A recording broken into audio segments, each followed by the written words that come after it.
Now, at least 7 people were killed in flash floods in Botswana. The dead victims include 3 children. Thousands of residents have been displaced in the flood-affected areas. Botswana police drone videos show vast parts of the country underwater.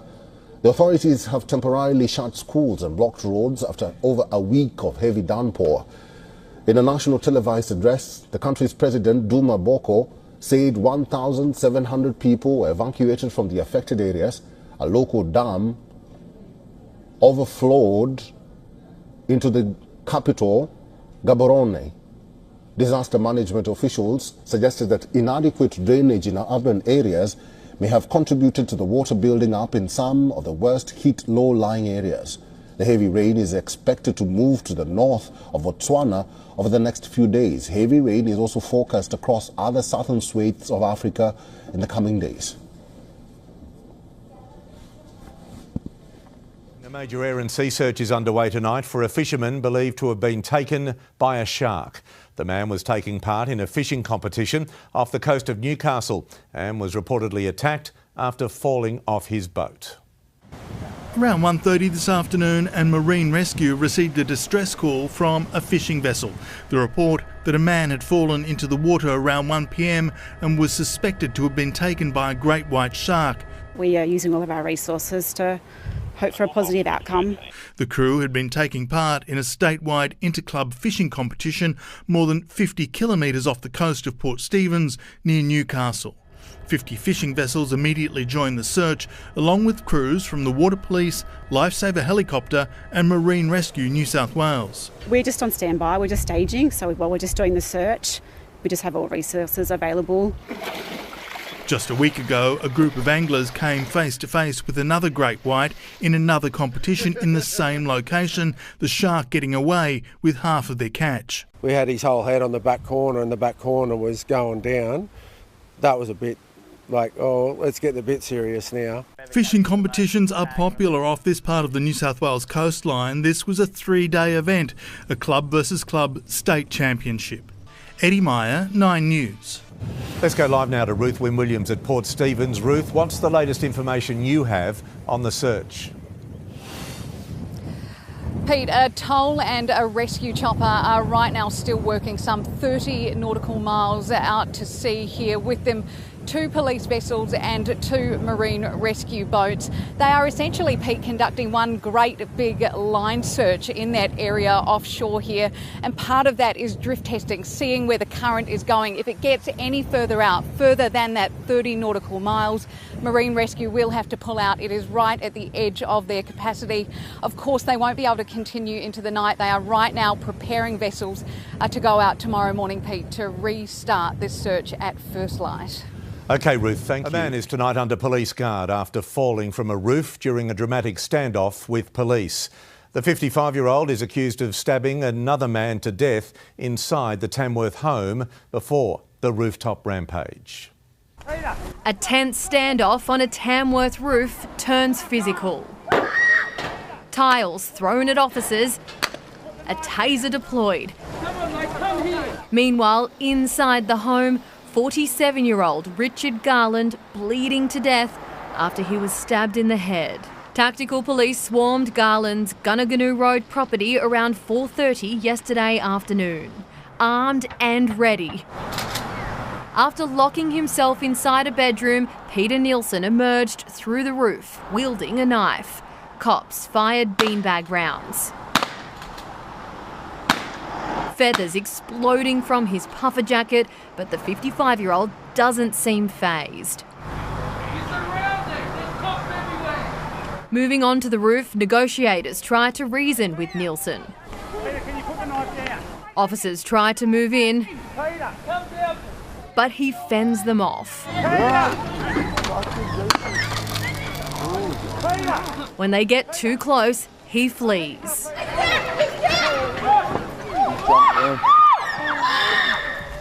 Pinned down, Nielsen is disarmed and arrested. He was taken to John Hunter Hospital, where he tonight remains under police guard. There was some circumstances yesterday that changed that required us to initiate some response to make sure that male was brought down from that roof and done so safely. Today, the street remained shut down as forensics and homicide detectives took over the investigation and floral tributes were laid for Richard. Erin Ramsey, 9 News. It could be another catastrophic consequence of Trump's funding freeze. The United Nations say the decision to suspend contributions to PEPFAR, the world's largest AIDS control program, could spark a drastic rise in infections and threaten the lives of millions of people. People are going to die because life-saving tools have been taken away from them. In the next 5 years, we could have 6.3 million AIDS-related deaths, 10 times more. A wide array of healthcare initiatives in Africa rely heavily on external funding. This is particularly true of HIV and AIDS-related programs, which draw up to 90% of their resources from foreign donors. Nigeria receives around $1 billion from the U.S. each year, around half of which goes directly to the healthcare sector. In Kano's Murtala Muhammad Hospital, staff have begun keeping HIV medication under lock. They say Trump's announcement caught them by surprise and warned their supply will run out in the next few months. Yes, this is causing a lot of disruption, causing a lot of confusion, especially in unprepared situations. This should be gradual. There should be a process. There should be an agreement. While hope remains that U.S. funding could return, some countries have begun to make their own preparations. Nigerian authorities recently said they were on track to start producing retroviral drugs in the near future, but didn't give a precise timeline. Vatican says Pope Francis is conscious but is continuing to receive high flows of supplemental oxygen to help him breathe. That after he was declared to be in critical condition after a respiratory crisis on Saturday.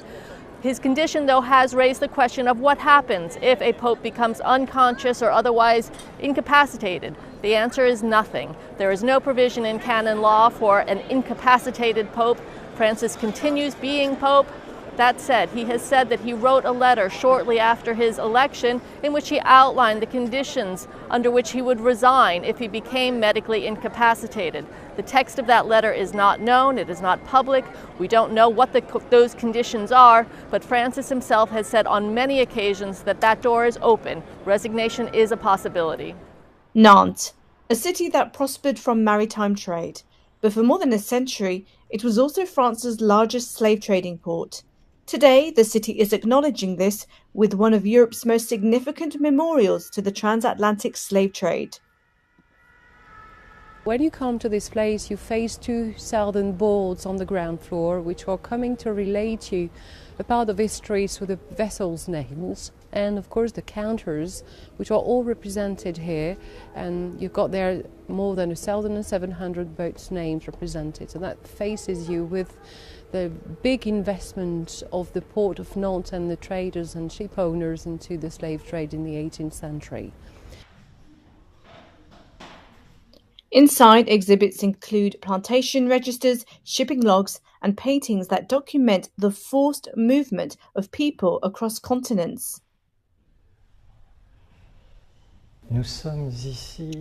We are here in a room within the Nantes History Museum dedicated to the Atlantic slave trade and colonial slavery. Particularly in this room, we are describing a journey of a Nantes slave ship since Nantes was, in the 18th century, the leading French city specialized in the Atlantic slave trade and in the deportation of slaves from Africa to America.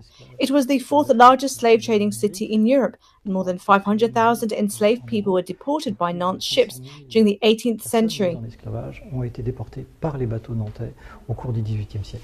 The memorial to the abolition of slavery stretches along the banks of the Loire, its design blending into the landscape. Set into the ground are more than 2,000 glass inserts. The first object of memory was a statue in 1998, and the statue which came to celebrate the 150 years of the abolition of slavery in France, was completely pulled down the first night it was set on the quay. So when you think that memory is an easy subject to deal with today, in France it's a big subject for many cities to say, do we keep the names of the ship merchants on the street lanes? The memorial stands as a reminder of the ongoing fight against slavery in all its forms. ביהודה ושומרון, כוחותינו נכנסים בתנופה לעומק מחנות הפליטים. הם משמידים תשתיות טרור, מחסלים מחבלים, והם יישארו שם ככל שידרש. אתמול הנחינו את מפקדנו, שר הביטחון ואני, לטהר את מחנה הפליטים בקבטיה. לראשונה ביהודה ושומרון, מזה עשרות שנים, הכנסנו טנקים. זה אומר דבר אחד, אנחנו נלחמים בטרור בכל האמצעים ובכל מקום.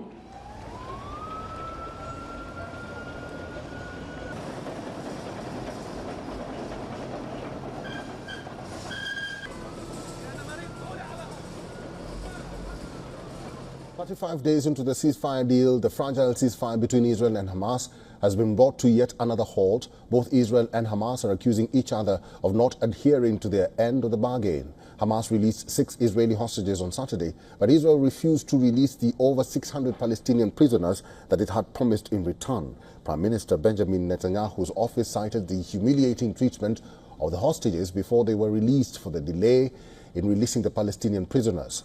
Israel is already fuming over the handling of the transfer of the bodies of Shiri Bibas and her 2 small children who had died in captivity.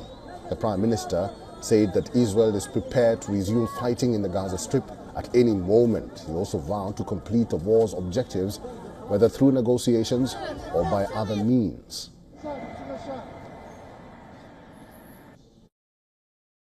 We are prepared to resume intense fighting at any moment. Our operational plans are ready.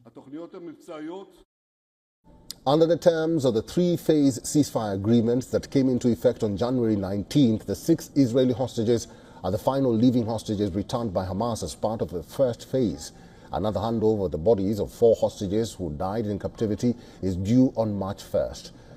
The ceasefire has brought a pause in the fighting, but prospects of a definitive end to the war remains unclear as negotiations on the terms of the second phase of the ceasefire and hostage release deal are yet to begin. Senior Hamas official Bassem Naim say the mediators, especially the Americans, must pressure Israel's government to implement the agreement. White House Special Envoy Steve Witkoff said he will be in the region on Wednesday and will work to get an extension of Phase 1 of the hostage release ceasefire deal. Witkoff also says U.S. expects second stage of the deal to take place and will continue participating in talks between Israel and Hamas. Meanwhile, President Donald Trump softened his earlier stance on his plan to take control of the Strip and relocate Gazans to nearby countries. The U.S. president says his plan is just a recommendation and is not forcing the Gaza resettlement plan. Now, on the eve of the 3-year anniversary of the Russia-Ukraine war, Russia launched several waves of overnight missile and drone attacks on Ukraine, targeting Kyiv and other cities. A civilian was killed and several residential buildings and cars were damaged in the capital. Ukraine's Air Force says Russia fired a record 267 drones, the highest since the start of the war. 138 were shot down, while 119 disappeared from radars after being jammed. Ukraine claimed Russia also launched 3 ballistic missiles.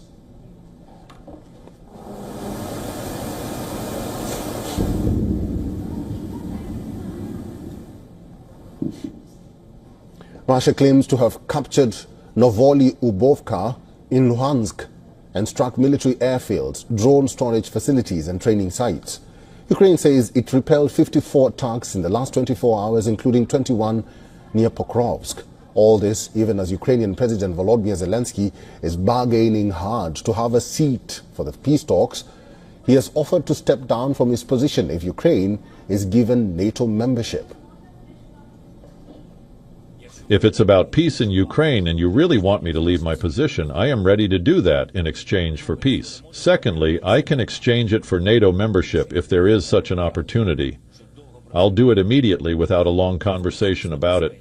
I am focused on Ukraine's security today and not in 20 years. I don't plan to be in power for decades. Therefore, that's my aim and my dream.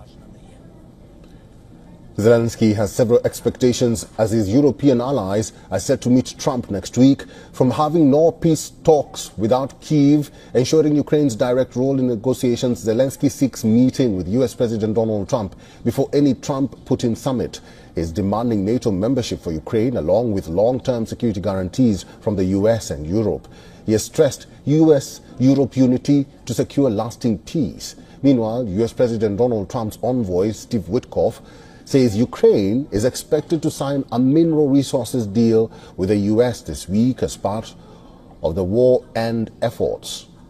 This as Ukraine says $350 billion worth of its critical resources are in Russian-held areas as Washington pushes for mineral access deal.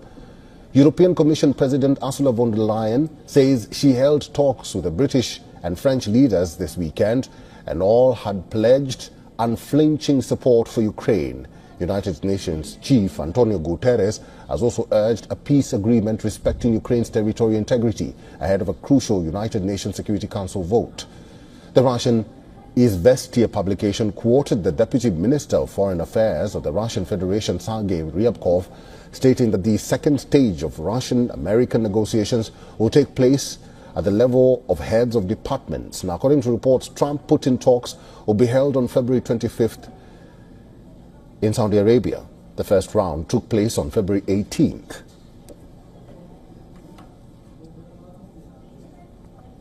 Our correspondent Anas Malik is on the ground in Ukraine, closely tracking the developments around the country's ongoing war with Russia. He has sent us this report from Kharkiv. Well, we're in Kharkiv, which is the second biggest city of Ukraine.